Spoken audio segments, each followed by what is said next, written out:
Dans le nom de Jésus-Christ. Amen. Amen. Nous sommes reconnaissants à Dieu parce que tout ce que nous avons déjà entendu vient de la parole de Dieu.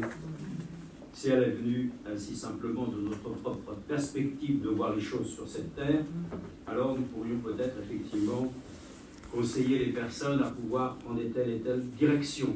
Mais le Seigneur, lui, par sa parole, il nous accorde la grâce de pouvoir suivre sa voie.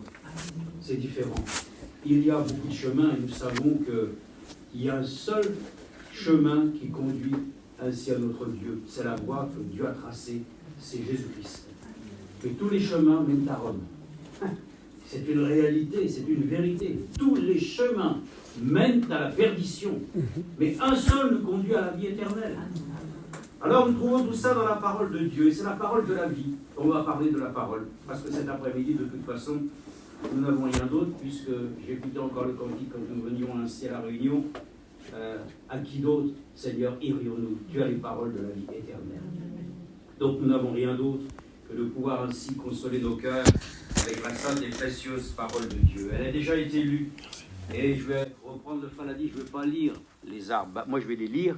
Succinctement, elles sont là. Vous savez combien il y en a?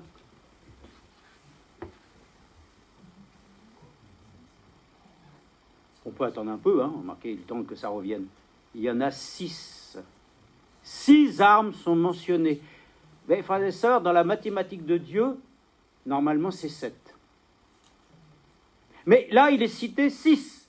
Il est dit la ceinture, qui représente la vérité. La cuirasse, qui représente la justice. Les chaussures, qui accordent ainsi l'évangile. Le bouclier, c'est la foi. Le casque, c'est le salut. Et l'épée, c'est la parole. Amen. Mes frères et sœurs, il y a une 7e arme qui n'est pas écrite, et pourtant, toute la parole de Dieu nous la donne. C'est... Alors, l'amour, oui, mais l'amour, c'est un constat d'une action que Dieu mène directement par le Saint-Esprit. Parlons d'une arme, la 7e, l'épée, il y a quelqu'un qui l'a dit. La prière. Amen, ben oui, c'est une évidence. Non, c'est vrai, la 7e arme, la plus puissante, c'est la prière.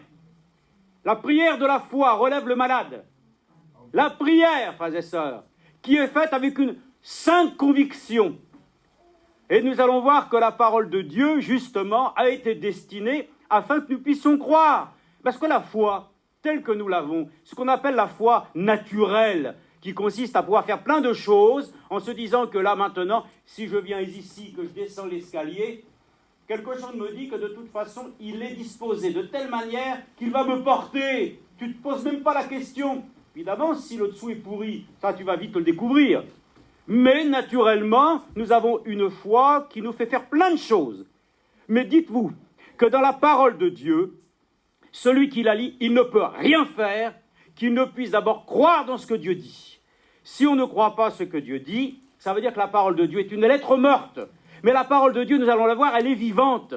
Alors donc ces armes sont précieuses, et puis celle que nous pouvons ajouter, qui est la prière, alors elle nous accorde de pouvoir combattre contre les difficultés de ceux qui veulent nous combattre, armes offensives et défensives, elles sont là, elles nous sont données en tout cas pour que nous puissions justement être revêtus de toutes les armes de Dieu afin de pouvoir tenir ferme contre les manœuvres du diable. Et je peux vous dire qu'en ce moment, c'est pas pour dire simplement comme ça, parce qu'il faut le dire, et puis parce qu'on va occuper l'espace, il faut bien dire quelque chose, le diable est en action comme on ne l'a jamais vu.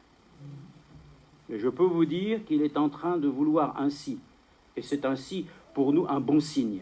Il essaye une dernière fois encore de nous faire effondrer. Et je le vois dans tous les foyers, dans toutes les maisons, partout. Il y a des problèmes et nous savons identifier que c'est le diable lui-même. Mais il est vaincu. Et Jésus lui-même, il a pu d'abord, dans son expérience, nous montrer. Il est écrit, amen. C'est toujours la parole, frères et sœurs. Mais nous le savons que ce n'est pas simplement parce que nous sommes en capacité de pouvoir ainsi citer beaucoup de versets bibliques que le diable va fuir. Non, la Bible dit résister au diable. C'est ce que nous venons de voir. Il faut résister étant muni de ses armes. Et il fuira loin de vous. Donc aujourd'hui, nous le voyons, il est assez manifeste. Mais nous le savons de toute façon, lui-même, il n'a jamais changé non plus. dans sa manière d'agir. C'est toujours le même. Vous savez comment il fait? Il trompe les gens. C'est le grand séducteur. Il fait toujours pareil. Il trompe les gens de la même manière. Parce qu'il sait que ça a bien fonctionné dans le jardin, alors il sait que ça peut encore fonctionner aujourd'hui. C'est pour ça que nous sommes dans le temps de la séduction, dans le temps de la grande tromperie. Mais nous sommes aussi dans le temps de la grande vérité que Dieu nous a accordé, amen, de pouvoir entendre sa parole. Il y a beaucoup de choses que nous pourrions dire cet après-midi. On va essayer de simplement le cloisonner ainsi à l'essentiel. Puis de toute manière, nous savons que nous avons déjà tout à notre disposition. Tout a été dit. Qu'est-ce que je pourrais dire de plus, puisque nous avons un message biblique qui nous a été accordé sous la forme de nombreuses brochures, avec un ministère qui s'accompagne aujourd'hui, de nombreuses prédications, comme nous l'avons entendu, qui nous décrypte tout en détail, de manière à ce que rien ne soit laissé de côté. On ne pourra pas dire « Oh Seigneur, tu sais, il y a plein de points que, eh bien, je ne savais pas. » Non, on a tout reçu de la part de Dieu. Et si vous doutez, je peux dire que simplement, Paul l'a dit lui-même, je vous ai prêché tout le conseil de Dieu. Alors, on ne va pas commencer à dire qu'il y a des points sur lesquels, non, nous ne sommes pas éclairés. Nous avons été éclairés sur tous les sujets bibliques qui étaient nécessaires pour que notre préparation arrive à son achèvement. Que tu veuilles savoir exactement ainsi qui est Dieu, alors écoute, simplement connais Jésus-Christ, tu auras une réponse claire. Si tu veux dire, oui, mais comment Dieu lui-même peut-il exister par lui-même? Crois en Jésus-Christ, et le Seigneur te montrera qu'il ne peut pas être autre chose, parce qu'il est l'Éternel. Donc la parole de Dieu, première chose, quel est le premier message, on va dire, écrit, brochure, que Frère Franck a écrit? On va dire, mais c'est un quiz cet après-midi. Non, c'est simplement pour nous dire qu'un jour j'étais dans son bureau et Frère Franck, c'est lui-même qui m'a mentionné la chose. Et il m'a dit lui-même, tu sais, toi, premier message que... Et moi j'étais là comme... Premier message, la parole de Dieu demeure éternellement. Amen. Gloire à Dieu. Ça a été la première chose. Nous pouvons le lire encore. Hein. Et pour lui, c'est ça, la base même de son ministère. C'est que la parole de Dieu demeure éternellement. Amen. Et il dit lui-même, et ce que notre frère l'a dit, il a fait référence à ce que nous avons entendu mercredi, et ce que nous avons entendu aussi du week-end précédent, où il est dit, chaque promesse de Dieu a son accomplissement. Amen. Donc vous voyez, quand on parle de la parole de Dieu, ce n'est pas simplement ainsi quelque chose sur lequel ainsi nous considérons comme si nous parlons. Non, Dieu est différent. Alors je voudrais vous rappeler simplement les choses. Qu'est-ce que nous pouvons dire de la parole de Dieu? D'abord, dans l'origine des choses, regardez dans Genèse chapitre 1, verset 1. C'est là que ça commence. Parce que c'est là qu'il est écrit, au commencement, était quoi? Hein? Faut pas avoir peur de le dire. Hein? La parole, c'est par elle que toute chose a été faite. Et c'est par la parole, frères et sœurs, encore aujourd'hui, que Dieu peut changer notre cœur. Celui qui reçoit la parole de Dieu, ainsi pleinement dans son âme, non seulement Dieu lui-même lui accorde de pouvoir ainsi passer de la mort à la vie, mais il lui accorde son instruction. Ça, c'est important. Moi, j'ai envie de cela, moi. D'une parole qui m'instruit. Pas une parole simplement qui me donne une connaissance, mais qui nous amène à pouvoir devenir conforme à ce que Dieu est. Et là, vous allez voir que nous allons faire référence aussi, c'est pareil. Quel est le message le plus long que Frère Branham a prêché? Vous savez que le verset le plus court de la Bible, c'est « Jésus pleura ». Mais Frère Branham a prêché un message qui dure plusieurs heures. Le plus long, si vous voulez, dans toutes les brochures, c'est celle qui est la plus épaisse. C'est quoi? La semence originale. Amen. C'est ça, la parole de Dieu, celle qu'il a dit, la semence originale, la parole parlée et la semence originale. Amen. Frère Branham met un temps vraiment très très long, mais c'est parce que c'est un sujet très très important. Il va nous parler que la parole de Dieu, la parole parlée, c'est la chose qui est à l'origine de toute chose. Parce que c'est la parole de la vie. Voilà pourquoi ils ont dit à qui d'autre irions-nous? Parce que tu as des paroles de la vie. La parole, ce n'est pas simplement un langage, frères et sœurs. Non, d'abord, premièrement, il est écrit au commencement, Dieu créa le ciel et la terre. Et Frère Madame dit, alors si vous commencez à me poser la question, au commencement, Dieu créa les cieux et la terre, combien de temps ça a pris? Ça ne m'intéresse pas. Tu comprends? La parole de Dieu, elle ne dit que ce que Dieu veut te dire. Et comme il est dit, les prophètes, c'est la bouche de Dieu. Vous croyez ça? Frère Balaam a été la bouche de Dieu en ce qu'il a pu prononcer le « ainsi dit le Seigneur » et un enseignement biblique. Ce qu'il a dit, nous l'avons vu, rapporté aux Écritures. Donc, ainsi la bouche de Dieu aussi s'est exprimée à travers ainsi les prophètes. Mais avant même, frères et sœurs, il est dit au commencement. Vous savez ce que c'est qu'au commencement? La parole, c'est le logos. Je me suis dit, mais on l'a entendu ça, le logos. Mais le logos, c'est quoi pour vous? J'ai pris simplement ainsi la chose telle qu'on peut le dire dans la version. Ainsi, on va dire, celle qui est originale, on trouve que le logos, c'est la raison intelligente de Dieu de s'exprimer. Amen. La parole de Dieu, frères et sœurs, le logos, en fin de compte, elle est traduite par le verbe de Dieu.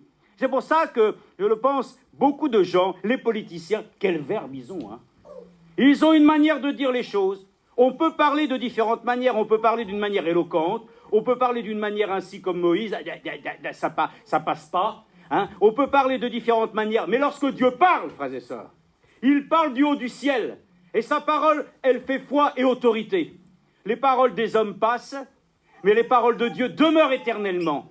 Ainsi, quand j'étais tout jeune, ainsi bien sûr, on nous disait toujours, écoutez, lorsqu'on va vous dire des choses, lorsqu'on vous donnera des ordres, surtout, pensez à une chose, marquez-le. Pourquoi?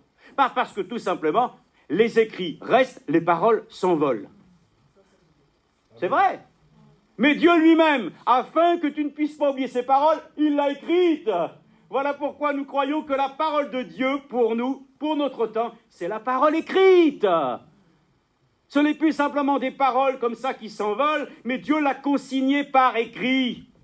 Et Frère Balaam le disait lui-même déjà, et je le crois, au commencement, Dieu a créé les astres, il a créé le soleil, l'univers et toutes ces choses, afin que même il y ait dans le ciel un témoignage des choses que lui-même a créées pour disposer du temps, pour disposer de toutes choses.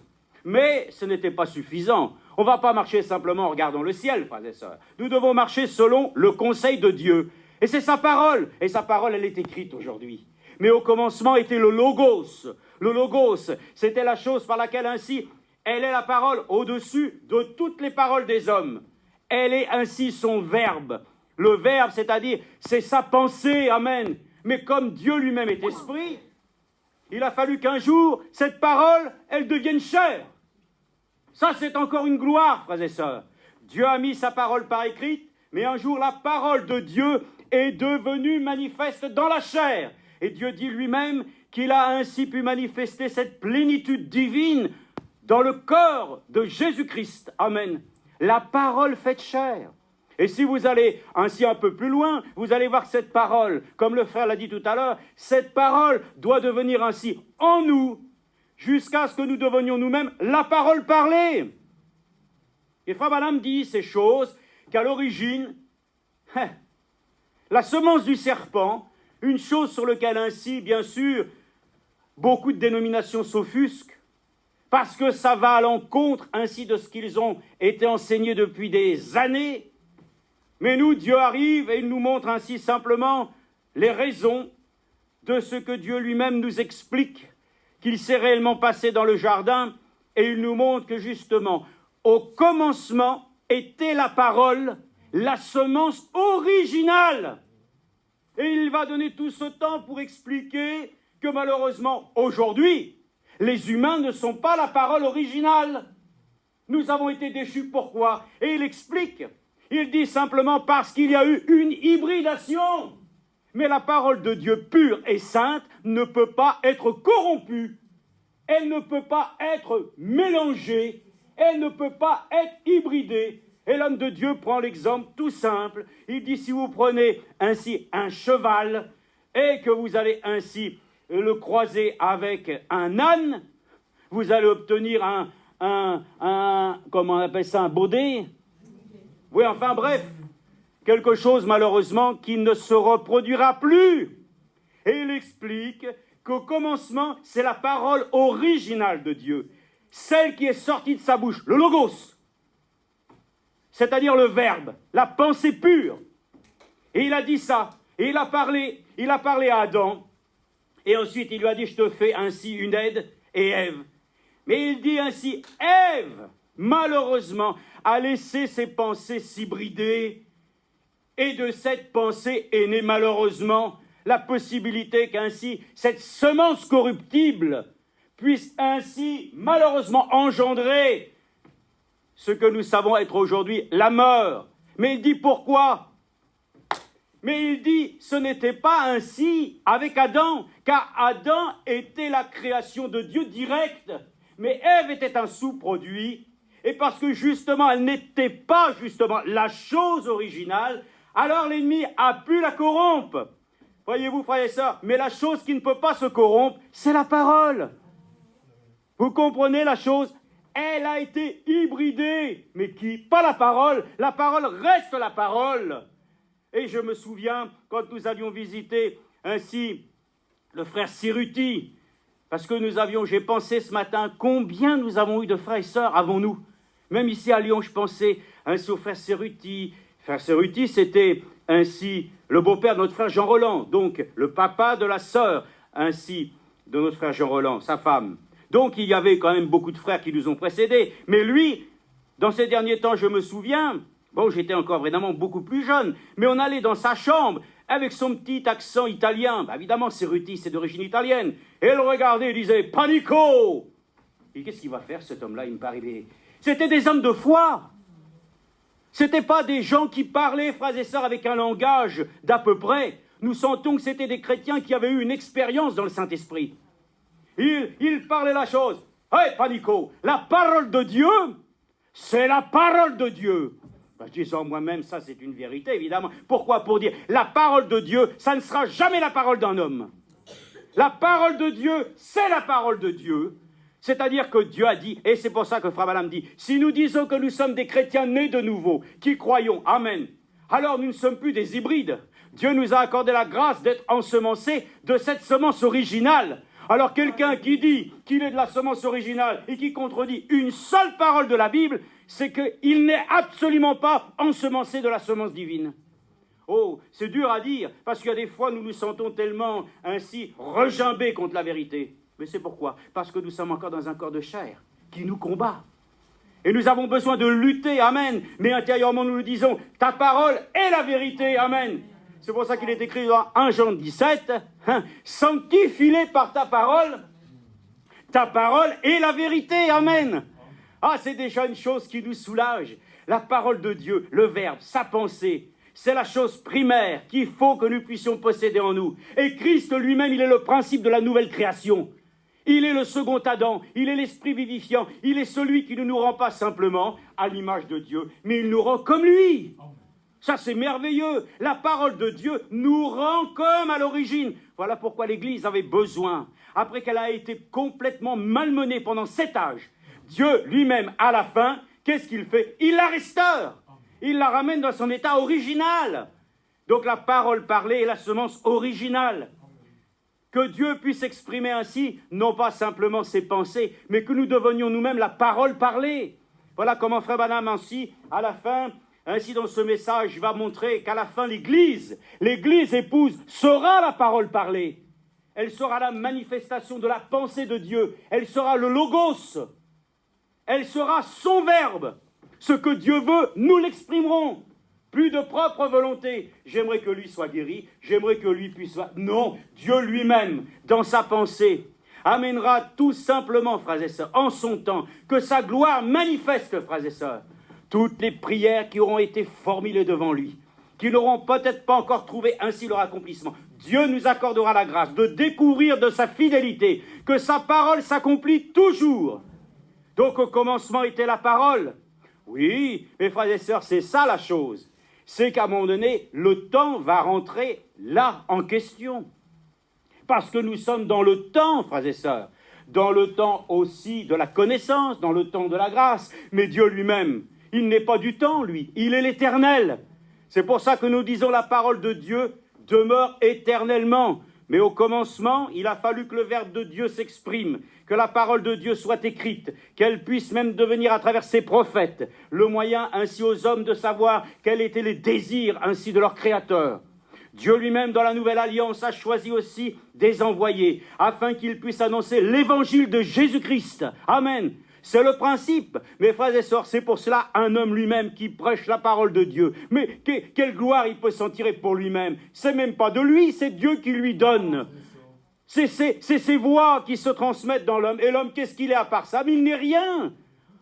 C'est comme quelqu'un, il a de l'argent. Voilà. Alors, il a tout sous son contrôle. Enlevez-lui cet argent. Qu'est-ce qu'il est? Il n'est rien. D'ailleurs, la Bible dit, nous arrivons dans ce monde nus, nous repartons nus. Amen. Sauf que nous avons réellement ainsi un cœur qui est rempli. Amen. Nous ne repartons pas à vide, nous. Oui, nous sommes venus nus, mais nous savons qu'ainsi, de ce cœur, nous retournerons à la poussière, à moins que le Seigneur ne vienne avant, que nous ne connaissions pas la mort selon sa promesse. Mais quoi qu'il en advienne, de toute façon, il faudra laisser cette vieille chair. Elle ne peut pas hériter. Voilà pourquoi l'homme de Dieu dit, ainsi, la balle n'hérite pas avec la semence. Pour l'éternité, c'est pas possible.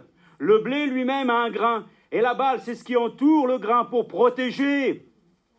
Mais un jour, quand il vient, et qu'il faut séparer ainsi, amen, la semence de la balle, alors le Seigneur dit lui-même, il vient avec son van à la main, alléluia, et lui-même, il vient récolter ainsi sa propre semence. C'est ce qu'il fait, hein. Il vient chercher sa semence aujourd'hui, sa semence parole. Il ne vient pas te chercher toi avec ton corps, et comme ça, moi non plus, mais il vient chercher ce qu'il a semé en nous, amen. Et nous le voyons bien, la semence, comme il est dit, la parabole de la semence, c'est la parole de Dieu.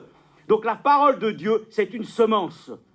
C'est pas n'importe quelle chose. Donc la parole de Dieu, le verbe, la pensée, le logos, qui s'est exprimé, Adam est créé, mais Ève elle-même un sous-produit.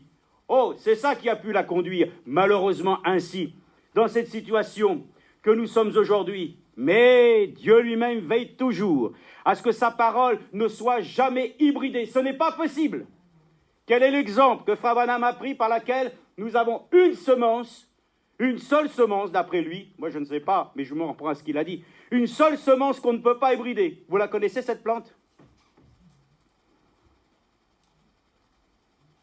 Ce n'est pas une question encore de quiz, non, non. C'est pour réfléchir, pensez-y. Vous le savez, vous la connaissez. Non. La chose, la plante naturelle, mais c'est la graine de moutarde. Voilà pourquoi la Bible le dit. Ainsi, si vous avez ainsi, comme ainsi, le grain de sénévé, petit comme cela, tout petit.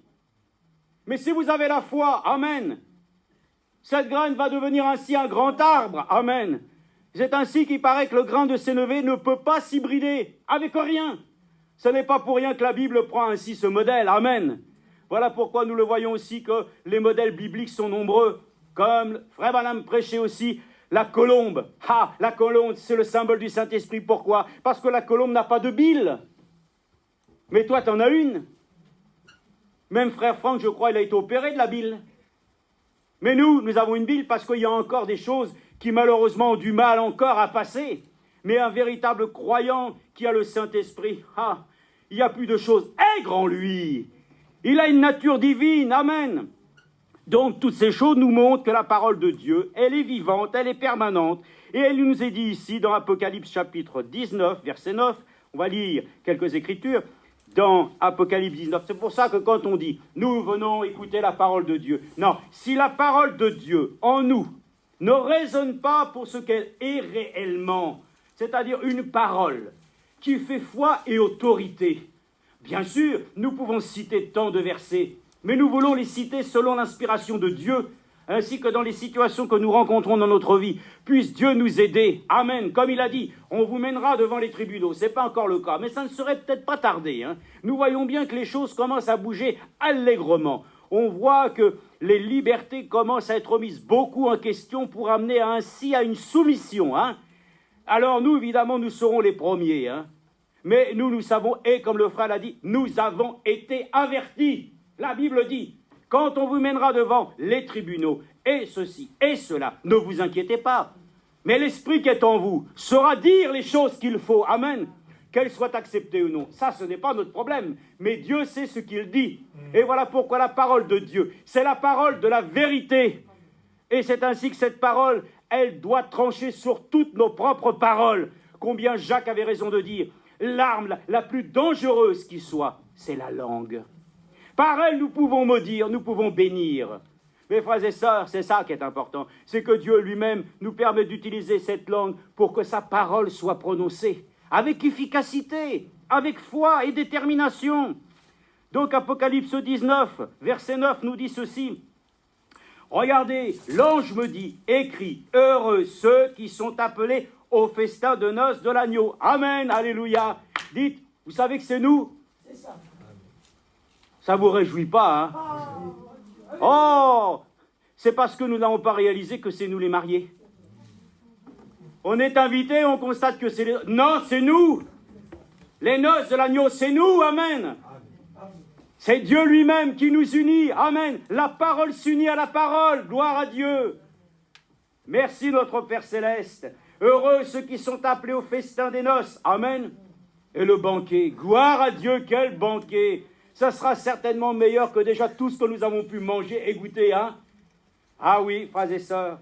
Puis il me dit, ce sont les paroles véritables de Dieu. Gloire à Dieu. Frères et sœurs, nous pouvons le dire, les paroles de Dieu doivent être véritables dans notre cœur. Si elles ne sont pas véritables, c'est parce qu'il y a d'autres paroles qui doivent traîner en nous. Il doit encore y avoir de vieilles traditions ou de vieilles conceptions que nous avons reçues de je ne sais qui et de je ne sais quand. Mes frères et sœurs, que la parole de Dieu soit véritablement les véritables paroles de Dieu qui nous disent, regardez les faits, nous sommes, frères et sœurs, amen, appelés au festin de noces de l'agneau, alléluia. Oui, les paroles de Dieu sont pour nous le sujet de notre joie et de notre allégresse. Oui, que je puisse faire de ta parole, Seigneur, ainsi, amen, non pas simplement un doux présage, mais qu'elle soit une douce réalité des promesses que tu m'as données. Pas simplement une illusion, mais qu'elle soit vraiment pour nous les paroles véritables de Dieu. Nous y ajoutons à Hébreux, chapitre 4. Donc, la parole de Dieu, souvent, combien nous l'entendons, Hébreux 13. Et c'est marqué en gros sur la poutre centrale même du bâtiment de la mission à Krefeld. Oui, il est le même hier, aujourd'hui et éternellement. C'est ainsi que nous le croyons, la parole de Dieu demeure éternellement.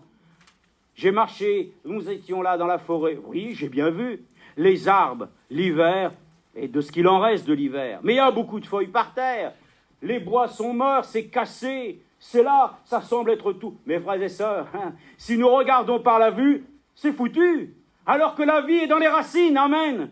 Tout est là, frères et sœurs. Si nous regardons d'apparence nos situations, comment nous nous voyons cet après-midi, c'est un désastre.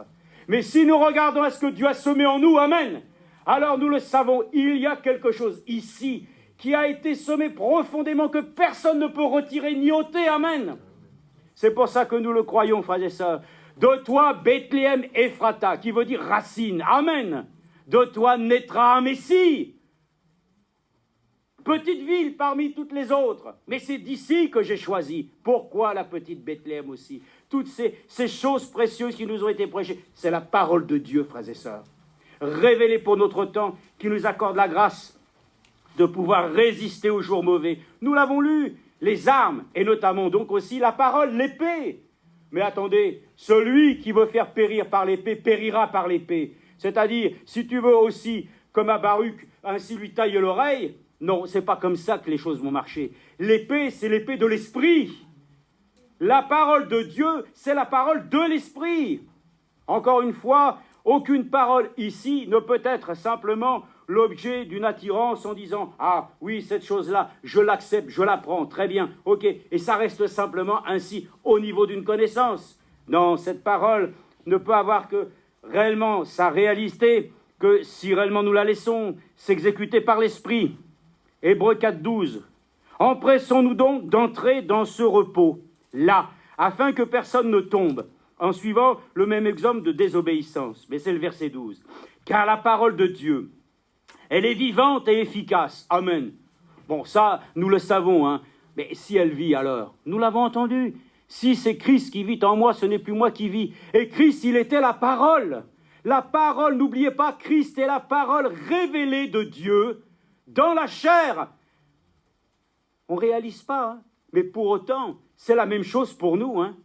Celui qui est en nous fait vivre notre vie de telle manière que ce n'est plus nous qui avons simplement à dire une chose, mais lui qui doit pouvoir l'exprimer en nous.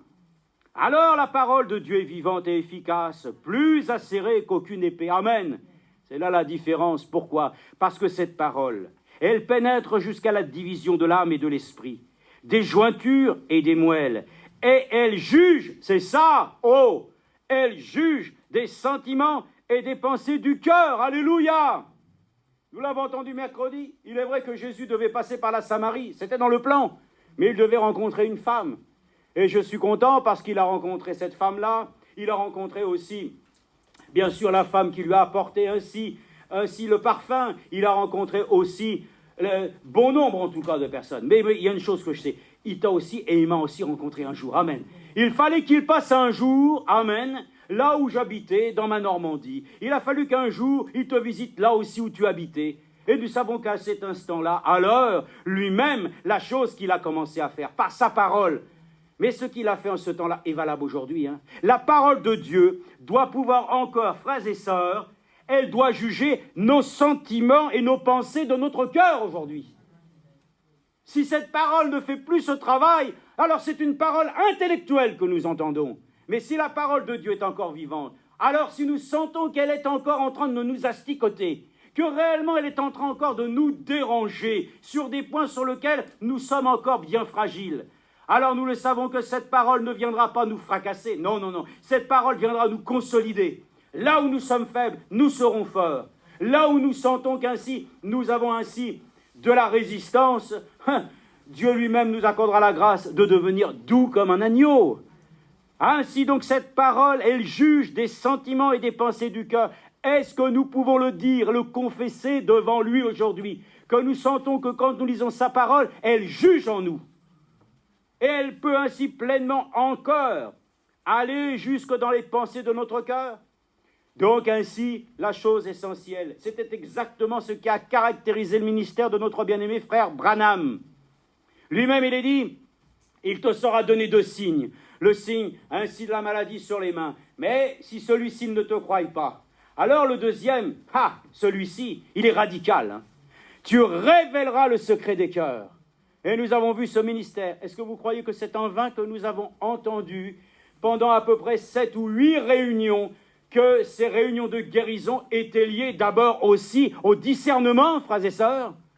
Le puissant discernement pour dire, attendez, il faut que vous puissiez croire. Et pour croire, je vais vous dire, lui qui sait toutes choses, je suis, non pas moi, mais lui est en capacité de savoir d'où tu viens, pourquoi tu es venu, pour qui tu veux réellement compris, et quelle est ta situation, et tout.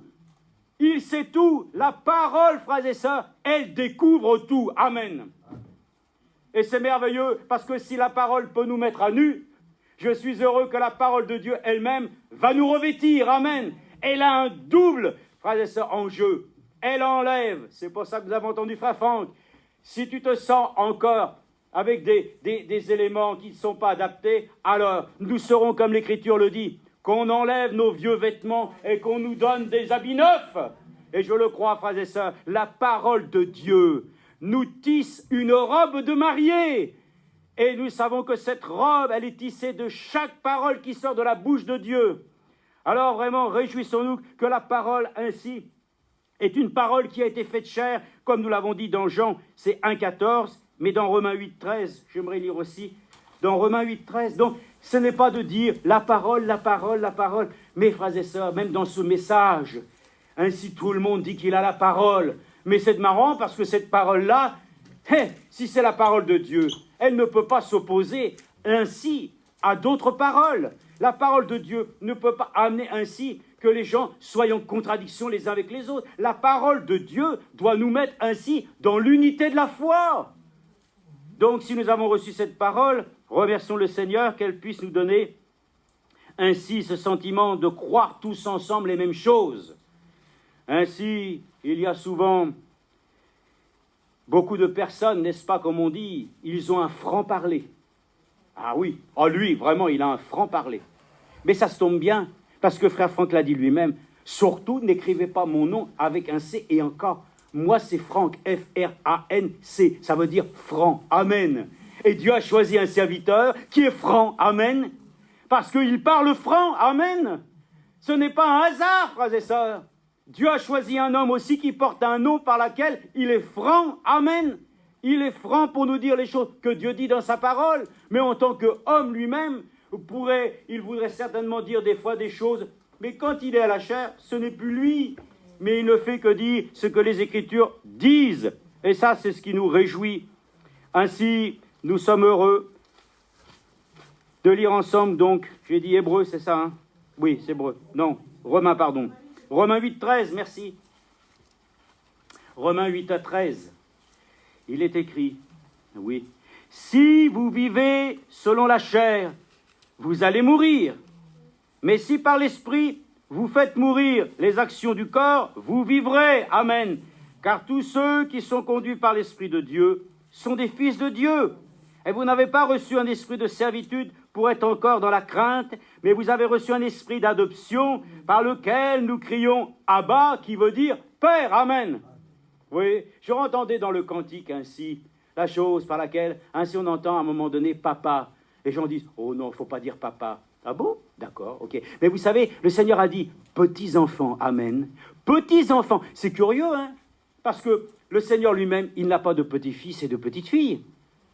Mais il dit dans sa parole, ainsi par la voix de Paul, « Petits-enfants ». Amen.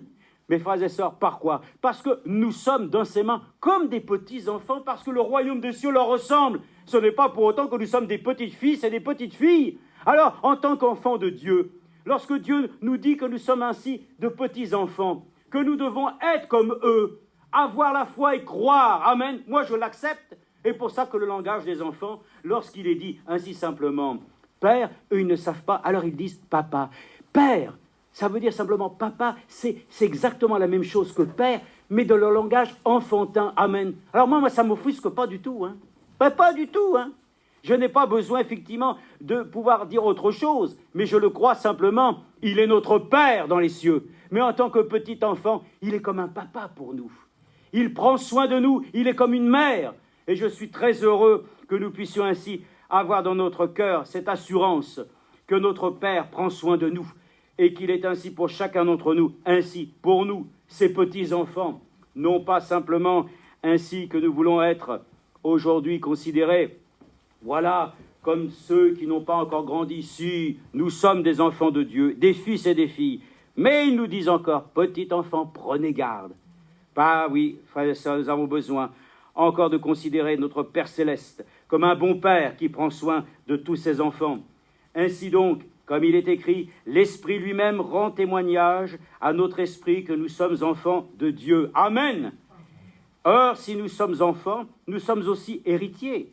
Héritiers de Dieu et co-héritiers de Christ, si toutefois nous souffrons avec lui, afin d'être aussi glorifiés avec lui. Amen. Donc cette parole qui est une semence, elle a fait devenir à chacun d'entre nous enfants de Dieu. Mais en tant qu'enfants de Dieu, qui avons reconnu notre Père qui est dans les cieux, alors, nous sommes devenus ainsi ses héritiers. Comme dit le cœur, nous sommes les héritiers du ciel. Alléluia, alléluia. Nous sommes les héritiers. Pourquoi? Parce qu'il y a que les héritiers, frères et sœurs, de ceux qui sont affiliés, amen, à une parenté, qui peuvent hériter. Nous sommes ainsi les héritiers, frères et sœurs, parce que nous sommes, frères et sœurs, engendrés par la parole, frères et sœurs, de cette semence. Voilà pourquoi nous le disons. L'Église épouse a été engendrée par la parole originale, celle par laquelle, ainsi nous pouvons le dire, nous reconnaissons que chaque chose qui nous ont été annoncées pour notre temps et notre génération, c'est oui et amen. La parole de Dieu est oui et amen. Elle ne se discute pas. La parole de Dieu, elle s'accepte, elle se vit, elle se prend comme elle est. C'est pour ça que souvent, quand nous entendons la parole de Dieu, nous y écoutons parfois aussi peut-être d'autres paroles qui viennent se joindre à tout cela. Ce sont les raisonnements, mais la parole de Dieu elle-même ne résonne pas. Le logos de Dieu ne résonne pas. Et c'est ainsi qu'alors dans Hébreux 11, 3 aussi, nous retournons dans Hébreux 11, 3, juste. C'est pour ça que lorsque nous entendons tant de prédications, nous le disons, que c'est un privilège que nous avons de pouvoir écouter ce ministère et de tout ce qui nous est dit. Ces paroles, frères et sœurs, produisent la vie en nous. Ce n'est pas simplement d'y ajouter « Ah, j'ai écouté mercredi, samedi. Oui, c'est bon, je les ai toutes écoutées. Ah mince, je suis en retard. » Non, mais ce n'est pas ça le problème. Même si tu en as loupé une ou deux, ce n'est pas ça le problème. La seule chose qui est un problème, c'est que nous ne l'avons pas reçue comme une parole de vie. C'est ça qu'il nous faut comprendre. Dieu nous transmet ainsi sa parole parce qu'elle est vie et esprit et qu'elle doit vivre puissamment en nous. C'est simplement cela, c'est ce qui fait la différence. Voilà pourquoi ainsi toutes les armes que nous avons revêtues, cette 7e qui est la prière, accorde la grâce de se dire « Alors, nous sommes plus que vainqueurs, c'est vrai, par celui qui nous aime. » Regardez bien. Ainsi, Hébreux 11, 3. Allez. La foi, c'est par la foi, je vous le dis, c'est comme une définition que nous pouvons le dire à la gloire du Seigneur. C'est par la foi que nous comprenons que le monde a été formé par la parole de Dieu. Amen. Donc la question est, au commencement, et comment Dieu a fait Bon, et comment cela a pu être frères et sœurs, c'est pas mon autre problème ça. Croyons que la parole de Dieu nous en dit suffisamment, frères et sœurs, et que nous n'avons pas besoin d'explication. Alléluia. La parole ne se satisfait, frères et sœurs, que de l'Esprit qui le révèle en nous. Mais par la foi, si vous avez la foi et que vous croyez, Dieu révèle sa parole. Donc la parole de Dieu, ça ne peut pas se comprendre. Ça s'accepte, à condition que Dieu nous ait fait grâce de pouvoir ainsi nous l'avoir révélée. Ainsi, heureux Pierre, car ce n'est pas ainsi l'intelligence naturelle, mais bien mon Père qui est dans les cieux qui te l'a révélé. Oui, je suis le Fils de Dieu, amen. Donc c'est ainsi qu'il est écrit, c'est par la foi que nous comprenons, amen. Ah, tu comprends comment? Mais je le comprends, pourquoi? Parce que c'est par la foi que nous comprenons que le monde a été formé par la parole de Dieu, de sorte que ce qu'on voit ne provient pas de ce qui est visible, amen. La foi s'empare des choses invisibles.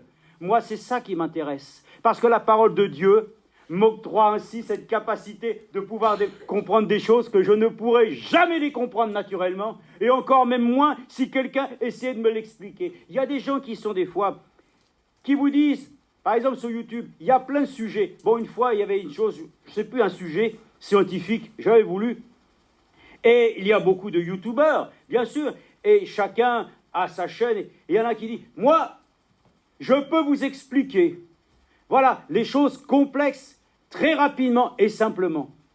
J'ai dit, ça m'intéresse, alors je vais y aller, je vais écouter. Il a beau m'expliquer les choses si simples et tout, à un moment donné, je me suis dit, c'est comme les autres. J'en arrive, je me pose toujours la même question. Mais par la parole de Dieu, je peux comprendre. Je peux même avoir accès à des choses inexplicables que le scientifique ne pourra jamais lui-même démontrer. Amen. Alors je veux de cette parole, frères et sœurs, que quand je l'écoute, qu'elle puisse m'accorder la grâce de comprendre, amen, quelle est la hauteur et la largeur, la profondeur, et afin de connaître l'amour de Dieu. C'est ça, la parole. Si tu lis pas la Bible, comme nous le disons, tu peux manger. Mais il y a des gens qui ne lisent pas la Bible, et il y a des gens et des chrétiens, même dans le message, qui ne lisent pas la Bible, mais qui ne lisent pas de brochure, et puis qui lisent, et puis ils mangent rien, en fait. Il faut le dire, frères et sœurs. On ne peut pas se contenter simplement de pouvoir dire « j'ai écouté frère Franck ». Il faut qu'il y ait une révélation personnelle. Nous ne disons pas qu'il faut lire ainsi des chapitres et des chapitres, mais au moins la lire, amen, une seule fois avec son cœur en disant « oh Dieu, au moins cette écriture, qu'elle devienne mienne ». Et par la grâce de Dieu, c'est ça la parole aujourd'hui, que nous puissions lui attirer ainsi, réellement pour nous, vraiment une reconnaissance. Ce que nous entendons. Est-ce que nous disons merci pour la parole de Dieu? À condition que nous puissions lui dire, Seigneur, parce que je la reconnais comme ta volonté, comme étant la puissance de vie, qu'elle a été faite chair, et par cela même, celui maintenant qui est en moi, c'est cette parole qui a vécu, elle devient force et autorité en moi, Et par la foi, elle me donne de comprendre. Amen. Les gens disent, qu'est-ce qui m'arrive dans ma vie? Oh là là. Alors il dit, le Saint-Esprit. Lui, le Saint-Esprit, il vous conduit dans toute la vérité. Amen. Mais attention, si tu veux que le Saint-Esprit te conduise dans la vérité, il faut que ce soit la parole de Dieu. Amen. Parce que le Saint-Esprit lui-même, il est là. Et il repose sur quoi? Mais il repose sur le fondement de la parole de Dieu. Le Saint-Esprit est la manifestation de la parole de Dieu. Si tu crois, Dieu manifestera sa gloire. Ainsi, par la foi, nul ne peut être agréable à Dieu qui n'ait la foi. Donc la foi est importante. C'est pour ça qu'ainsi nous le disons, le Dieu Tout-Puissant, sa parole, elle est éternelle. Et ainsi, celui qui dispose de la parole de Dieu a le moyen de pouvoir ainsi, comme il est écrit, comprendre que le monde a été formé par la parole de Dieu, de sorte que ce qu'on voit ne provient pas de ce qui est visible. Amen. La parole de Dieu. Quand on parle de la parole parlée, le frère l'a dit tout à l'heure, Jérémie 9, nous allons aller à Jérémie 13, voir un peu plus loin une chose. Dans Jérémie chapitre 13, oui, quand on parle de la parole parlée, on va dire, qu'est-ce que ça peut bien vouloir dire? Bon, regardez d'humblement déjà dans Jérémie, comment les choses ont été déjà dites. La parole, c'est la parole de Dieu. Amen. Et la parole d'un homme, c'est ce que c'est que la parole d'un homme? La parole d'un homme, c'est mensonge. Amen. Il est dit, toute parole qui sort de la bouche de Dieu, Amen, est juste. Mais la parole de l'homme est fausse. Mais pourtant, j'ai dit toutes les vérités bibliques. La parole de Dieu est la vérité. Ce que nous pouvons dire, si cela vient de son inspiration, oui, elle produira ce que pourquoi elle a été envoyée. Donc Jérémie chapitre 13 verset 12. Regardez comment les choses sont dites. Tu leur diras cette parole. Amen. Dieu parle toujours par cette parole. C'est son conseil. Voilà pourquoi ainsi, quand nous disons je vous ai prêché tout le conseil de Dieu, Paul dit cela. C'est quoi? Le conseil de Dieu, c'est l'enseignement biblique. C'est l'enseignement de ce que Dieu lui-même. Paul n'est pas venu en pensant des choses, mais il a dit, voilà ce que j'ai reçu du Seigneur. La nuit lui-même où il fut livré. Amen. Ah, ces choses sont venues ainsi, de l'enseignement direct du Seigneur. Donc, quand il est dit, 13, 12, tu leur diras cette parole, ainsi parle l'Éternel, le Dieu d'Israël. Amen. Dieu parle du haut des cieux. Souvent, l'homme de Dieu dit, ainsi la parole est venue à Jérusalem. Alléluia. Elle retourne à Jérusalem. Amen. Au commencement était la parole. Et comme il y a eu une prédication biblique qui a commencé avec l'histoire de l'Église, la dernière sera biblique aussi. Tout ce qui est de la parole de Dieu doit redevenir ainsi ce qu'elle a été depuis le début de l'histoire de l'Église, la gloire du Seigneur. Ainsi tu leur diras cette parole, ainsi parle l'Éternel, le Dieu d'Israël, toutes les outres doivent être remplies de vin, et ils te diront, ne savons-nous pas que toutes les outres doivent être remplies de vin?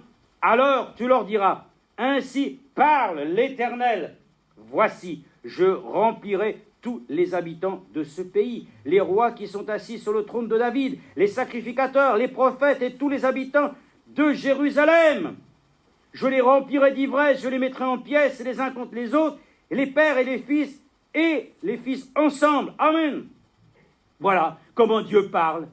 Vous avez compris comment il parle? Il dit une chose, mais à un moment donné, au lieu de pouvoir ainsi le dire, pourquoi? Non, il dit simplement, moi je parle, mais il choisit quelqu'un pour rapporter ce qu'il dit. Amen. Amen. Il parle et il choisit des hommes, gloire à Dieu. Mais c'est parce qu'au temps d'Israël, lorsque Dieu parlait directement à tout le monde pouvait entendre la voix de Dieu. Mais ils ont dit, oh non, non, non, non, non, cette chose est trop puissante. Que Dieu parle à travers toi, Moïse, ça sera mieux. Parce que là, faisait ça. Dieu en a tenu compte. Dieu ensuite a toujours parlé à travers un homme. Il a choisi ses prophètes. Il a choisi ainsi, en notre temps aussi, des envoyés et des personnes mandatées. Amen. Mais Dieu, dans son principe, c'est comme ça. La parole de Dieu, c'est lui qui la dicte en premier. Mais l'homme lui-même n'est rien. Il ne fait que simplement transmettre les choses que lui-même, ainsi il veut que tu saches et que je sache. Voilà pourquoi c'est à nous de comprendre comment l'homme de Dieu le dit. Nous devons prêcher que ce qui est écrit. La parole de Dieu. Nous n'avons ni le droit, frères et sœurs, de la réduire. Nous n'avons ni le droit de l'amplifier. Nous n'avons le droit de rajouter rien, ni d'en retrancher rien. La parole de Dieu, elle est ce qu'elle est, et elle est pour nous toute suffisance à tous nos besoins. Le frère l'a dit, dans la Bible, tout est contenu. Elle donne tous les conseils afin que chaque être humain puisse savoir comment se conduire. Ah, évidemment, mais pour cela, il faut aller chercher l'information. Et c'est là la difficulté d'avoir le courage de pouvoir laisser le Seigneur parler dans mon cœur. Voilà aujourd'hui comment le Seigneur fait. Dieu nous parle du haut du ciel.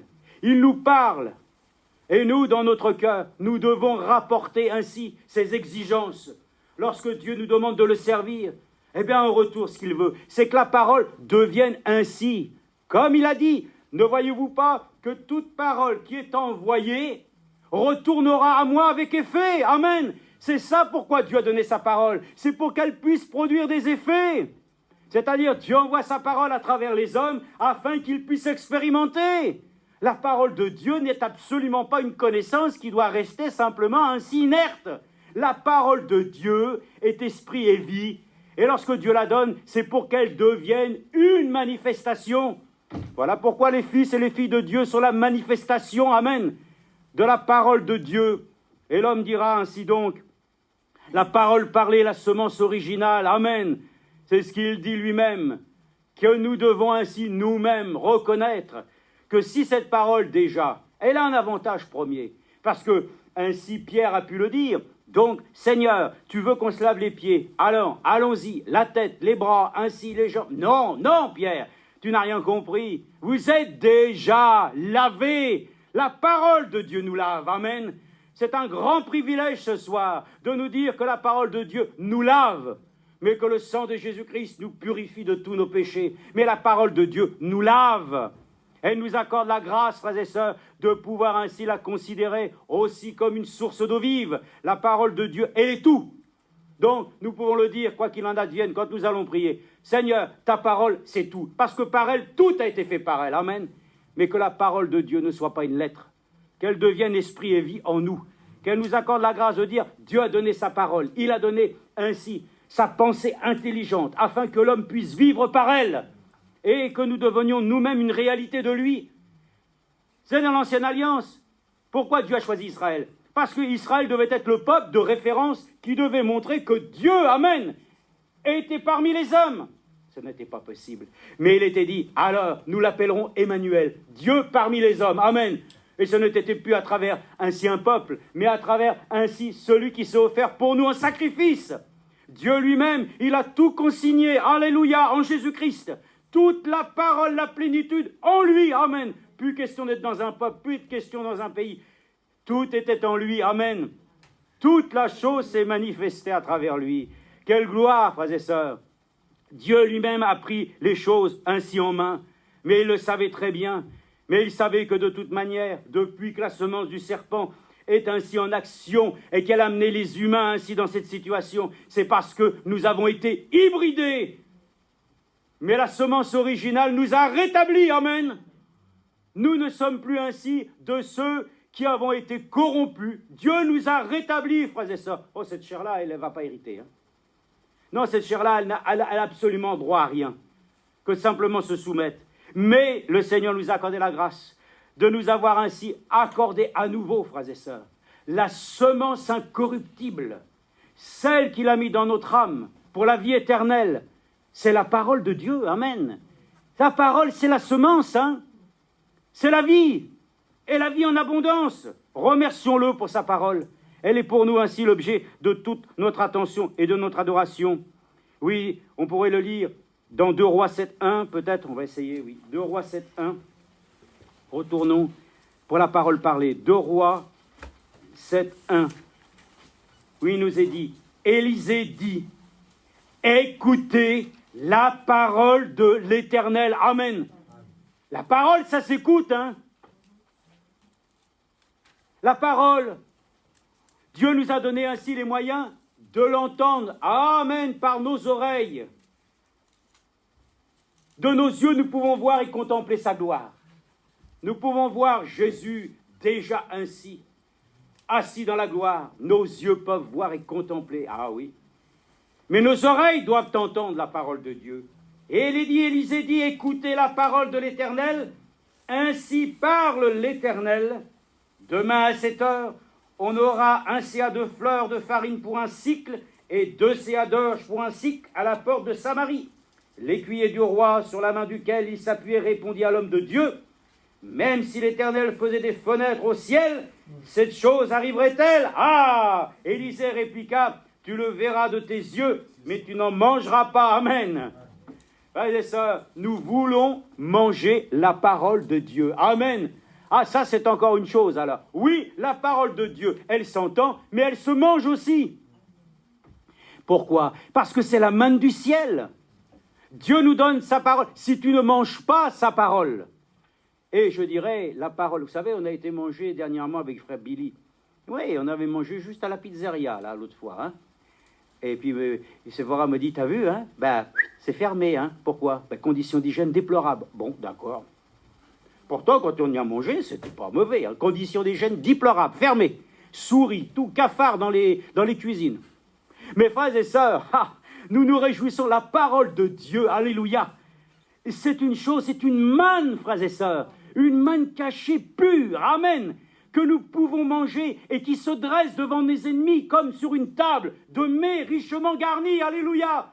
Frères et sœurs, la parole de Dieu est pour nous ainsi l'objet de notre appétit. Et Frère Branham le disait lui-même, moi, quand je vois toutes ces choses révélées, c'est un jubilé gastronomique, amen.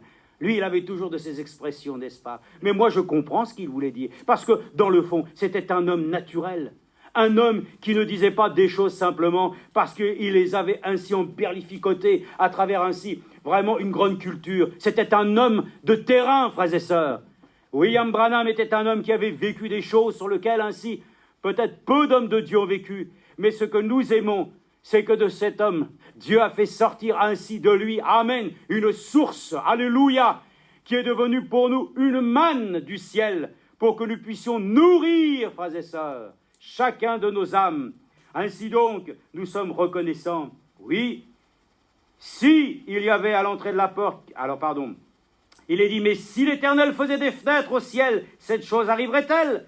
Élisée répliqua, d'ailleurs, vous savez, il n'y a rien qui ne puisse arriver dans une ville que le Seigneur ne le sache. Il n'y a rien, frères et sœurs, que Dieu ne puisse accomplir par sa parole. Si Dieu a dit la chose, elle se réalisera, certainement. Si elle tarde, elle s'accomplira. Amen. Donc la parole de Dieu n'est pas une question de temps. La parole de Dieu n'est pas une question d'examination, de voir les conditions. Non, Dieu a dit, la chose se fait. Donc la parole de Dieu, c'est une nourriture. Amen. Et Jésus l'a dit, ma nourriture, c'est de faire ta volonté. Amen. Nous connaissons la volonté de Dieu dans la méditation de sa parole. Vous direz, mais je la lis, et puis, non, je vais vous dire, lisons la Bible maintenant comme nous ne l'avons jamais lue. Lisons-la comme non pas simplement un livre, lisons-la simplement comme la parole de Dieu. Lisons-la ainsi, comme une chose par laquelle, ainsi. Vous voyez ici que chaque écriture inspirée de Dieu représente, c'est vrai, parce que l'homme de Dieu l'a dit, hein, et la parole fut devenue sang. Amen. Ça, c'est encore une chose que l'homme de Dieu a pu dire. Mais c'est vrai, sa parole est devenue sang. Amen. Et dans le sang, il y a la vie. Et quand je vois chaque parole ici, que nous puissions le voir comme le sang de l'agneau qui a coulé pour nous. Alléluia. Que nous puissions le dire. Dans ta parole, c'est tout ce qu'il nous faut afin que notre corps et notre âme puissent vivre. C'est dans le sang, frères et sœurs, que ce que nous mangeons. C'est là que dans le sang est transporté tous les éléments qui vont permettre à notre corps de se fortifier. C'est par le sang, frères et sœurs. Amen. Et sa parole est devenue sang. Voilà ce qui s'est fait. C'est que oui, son sang, frères et sœurs, a été versé pour nous. Et son sang, frères et sœurs, alléluia, il témoigne pour nous. Comme nous le croyons, le sang d'Abel criait. Mais il y a quelque chose qui crie plus fort aujourd'hui. Amen. Plus que le sang d'Abel, le sang de l'agneau. C'est la parole de Dieu, frères et sœurs, qui est devenu chair et qui a été ainsi pour nous brisé. C'est pour ça que nous prenons ainsi le vin comme symbole de son sang, et nous prenons ainsi du pain, symbole de sa chair. Et nous pouvons le dire, nous voulons te manger et te boire aujourd'hui. Et pas attendre la Sainte Seine, mais aujourd'hui, chaque parole que je mange, amen, c'est ton corps et ton sang. Merci Seigneur, que nous puissions trouver vraiment ainsi une grâce de Dieu cet après-midi dans notre vie. Nous allons terminer, bien sûr, parce qu'il y a un début, il y a une fin, mais il y a une parole aussi dans 1 Pierre. Regardez. Est-ce que vous croyez? Bon, regardez. Jésus a dit, non, Dieu a dit, au sujet de l'Esprit, dans Ésaïe 11, quand l'Esprit viendrait, on a vu les caractéristiques. Hein, c'est pas quelque chose, l'Esprit ne vient pas pour combattre, ne vient pas ainsi pour être trouvé dans les rues, comme les gens le font aujourd'hui, pour manifester, pour dire tout ce qu'ils ont à dire. C'est dans la rue que ça se passe. Mais chez un chrétien, non, ça se passe dans sa chambre. Ça se passe dans l'église. Ça se passe là où 2 ou 3 sont assemblés en son nom, amen. Ce n'est pas dans les meetings politiques. Ce ne sont pas non plus ainsi dans les événements sportifs. Ce ne sont pas dans les coupes du monde de foot. Ce ne sont dans rien de tout ça, frères et sœurs. Ça, c'est le monde. Et nous croyons, frères et sœurs, la parole de Dieu, ce n'est pas le monde. La parole de Dieu, c'est le ciel. Que notre cœur soit attaché à sa parole. Que nous puissions nous réjouir toujours de ce qu'il a pour nous des pensées de paix et de bienveillance. Nous n'avons pas ainsi à dire que ainsi ce monde va nous procurer quelque chose de valable. Non, nous le savons, mais simplement nous pensons que tout bienfait nous vient de celui qui est au ciel, car tout don nous vient de celui qui est en haut. Remercions-le. Et 1 Pierre chapitre 3, verset... Oui, 1 Pierre 3, verset 1, il est dit, vous de même, femmes, soyez soumises. Oh, je crois que c'est ça, 1 Pierre, il me semble. On va voir ça. Oui, bon. Vous de même, femmes, soyez soumises chacune à votre mari, afin que même si quelques-uns n'obéissent pas à la parole, déjà, l'obéissance à la parole, amen. Qu'est-ce qui est écrit? L'obéissance à la parole vaut mieux que tous les sacrifices, amen. Quand on a, par la grâce de Dieu, aimé sa parole, et qu'on a pu lui obéir, c'est une grâce que Dieu se satisfait, parce que lui-même, il voit la complaisance de chacun d'entre nous. Il sait qu'ainsi Enoch a marché avec son Dieu de cette manière, que Dieu nous en accorde aussi la force. Il soit gagné. Alors c'est ça, voilà. Je me demandais où on allait, mais c'est ça. D'abord, où on va vers le Seigneur, c'est sûr. Si quelqu'un, celui qui prend la parole de Dieu, qu'il ouvre la Bible, ça ne le conduit pas à Jésus, et c'est qu'il a une pensée déjà qui est de travers. Si quelqu'un lit la Bible pour essayer de trouver une raison à son problème, et de pouvoir lui donner ainsi donc un argument, son cœur n'est pas non plus très bon. Quand on lit la parole de Dieu, elle doit donner raison à la vérité. Il est dit alors, si quelques-uns n'obéissent pas à la parole, ça peut arriver, qu'ils soient gagnés sans parole par la conduite de leur femme. Amen. J'ai aimé ça. Je vais vous dire pourquoi. Parce qu'il y a beaucoup de gens, je vous l'ai dit, dans la rue. Parce que c'est à celui qui parle le plus que c'est celui... Je l'ai vu, moi. Je sais comment ça marche. Hein. Il y a quelque chose qui ne va pas. Parce qu'on a entendu ça cette semaine. Il y avait les cheminots et toutes ces choses avec les grèves et tout. Et là, il y en a un qui disait oui, mais nous, en France, si on ne crie pas, si on ne fait pas de grève, personne ne nous écoute. Mais c'est la vérité, malheureusement. Pourquoi? Parce que tant que tu dis rien, on t'écrase. Bon, alors, voilà. Donc, c'était sa pensée. Mais il est dit simplement, c'est vrai, qu'on pense que parce qu'on crie, parce qu'on pense qu'on va dire beaucoup de choses, que ça a plus de force que celui qui ne dit rien. Mais le Seigneur l'a dit lui-même. Il exprime en nous son amour par des soupirs inexprimables. Et sa parole, frères et sœurs, elle est même puissante. Comment devant l'adversité, tu ne vas pas besoin, tu ne peux même pas crier, non, mais en toi-même. La parole résonne si forte en toi, comme le Seigneur le dit. C'est déjà tes pensées, amen, qui sont en toi, qui te donnent de la force. Et si tes pensées de croire en lui, même si effectivement ta conduite est bonne, tu n'as même pas besoin de rien dire, le monde verra, amen. Donc la parole de Dieu, c'est pas simplement ainsi l'obligation de pouvoir dire et dire et dire tant de choses. Non, mais c'est d'accomplir sa volonté. Et même des fois, si, comme il est dit, des femmes elles-mêmes peuvent gagner ainsi quelques âmes, sans parole, mais par leurs actions, ah, je le crois, frères et sœurs, la parole n'est pas une lettre morte. La parole de Dieu, c'est une vie, qui s'exprime. C'est pour ça qu'il est écrit que vous deveniez des épîtres lus des hommes. Donc, je n'ai pas de Bible avec moi, je n'ai pas de livre, rien. Ben alors, qu'est-ce que je vais faire? Ben, je suis perdu. Non, mais si les hommes peuvent voir Christ en toi, t'as gagné, amen. C'est pour ça, il est dit, c'est parce qu'on voyait qu'ils s'aimaient, qu'ils étaient les disciples du Seigneur. C'est là que je m'attends, que la parole de Dieu vienne dans l'Église épouse, afin que nous ne puissions plus avoir à dire les paroles, comme on les dit, la parole de Dieu est dit, qu'à un moment donné, l'Esprit de Dieu s'empare de nous, et que nous manifestions sa nature, son caractère, amen, que ce ne soit plus la parole de la connaissance, mais la parole de la puissance de Dieu. Ce qui est dit, j'avais voulu lire quelques petits passages aussi ainsi du message, la parole parlée, la semence originale, mais bon, tout le monde peut la prendre, je vous ai dit, elle dure 5 heures. Il y a le temps déjà d'avoir de la matière, n'est-ce pas? Mais on ne peut pas forcément l'écouter 5 heures d'affilée, mais on peut l'écouter par portions, et je crois que réellement nous sommes reconnaissants à Dieu, qu'il saura ainsi nous apporter encore cette connaissance, ou du moins nous rappeler combien ainsi la parole de Dieu est la semence originale. Amen. C'est au commencement avec elle et à la fin avec elle. Nous allons terminer Psaume 119, les psaumes 119, une écriture avec Jean 17, le parallèle.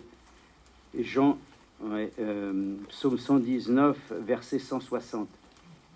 C'est le plus long psaume, ainsi, des 150 psaumes, c'est le plus long. C'est vrai, il est long.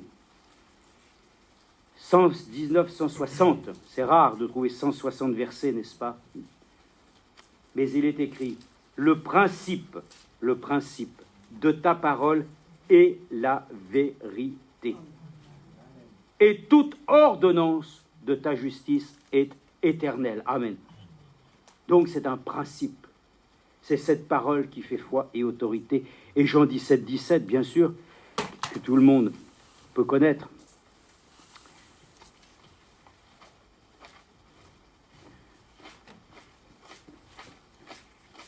Jean 17, 17.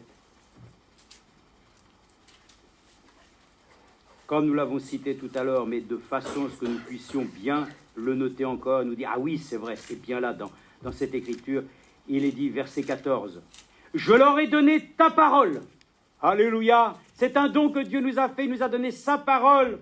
« Je leur ai donné ta parole, et le monde les a haïs, parce qu'ils ne sont pas du monde. Comme moi, je ne suis pas du monde. Mais je ne te prie pas de les ôter du monde. Non, non, non, non, non, non, fais ça. Et c'est ici-bas sur la terre que nous devons rencontrer Jésus-Christ. Dans les difficultés, les épreuves, les douleurs, c'est là qu'il forge le caractère divin. C'est à travers notre vie ici-bas, frères et sœurs. Mais un jour va venir que le Seigneur va dire, maintenant, montez vers moi. Amen. Ça, c'est le jour de sa venue où nous pourrons partir au son de la trompette. Voilà, mais pour l'instant, nous ne sommes pas du monde, mais nous ne sommes pas du monde, mais nous vivons dans ce monde. Il est dit, parce qu'ils ne sont pas du monde, comme moi, je ne suis pas du monde, je ne te prie pas de les ôter du monde, Amen, mais de les garder du malin. Amen. Ils ne sont pas du monde, comme moi, je ne suis pas du monde. Gloire à Dieu. Je le dis, je ne suis pas du monde. Pourquoi? Parce que le monde n'a pas reçu Jésus-Christ, mais mon cœur, il l'a reçu. Et je suis si heureux, comme disait l'homme de Dieu, alors que, ainsi on disait de Frère Branham qu'il était un démon. Bon, on a dit de Jésus qu'il était ainsi aussi le roi des mouches, Belzébul. Mais il disait de Frère Branham, tu es un démon. Mais il dit, comment je puisse être un démon et tellement voir mon cœur saigner pour le Seigneur? Enfin, et ça, l'ennemi essaiera même de nous toucher, pour essayer de nous ébranler. Mais nous ne sommes pas du monde, nous sommes à Jésus-Christ. Et il nous a dit, sanctifie-les par la vérité, ta parole est la vérité. Amen. Comme tu m'as envoyé dans le monde, moi aussi, je les ai envoyés dans le monde.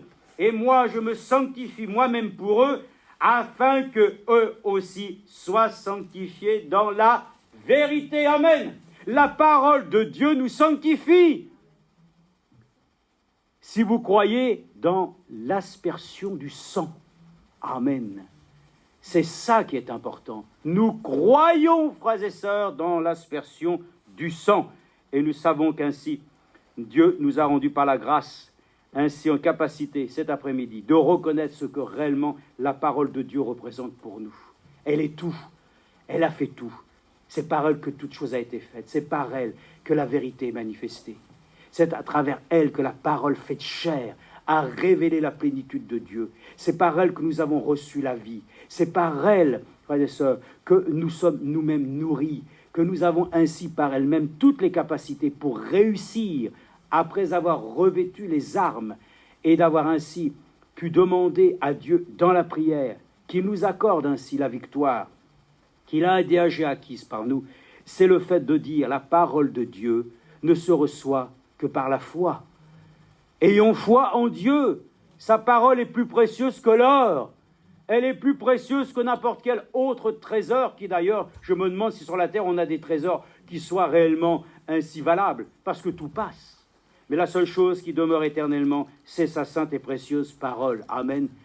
Que Dieu nous accorde la grâce de pouvoir l'honorer et de remercier qu'il nous ait donné ainsi ce conseil divin, qu'elle puisse procurer en nous la joie, l'amour, la paix, la persévérance. En tout cas, elle contient toutes ces choses, parce que c'est en Jésus-Christ que nous le trouvons. Notre Dieu et notre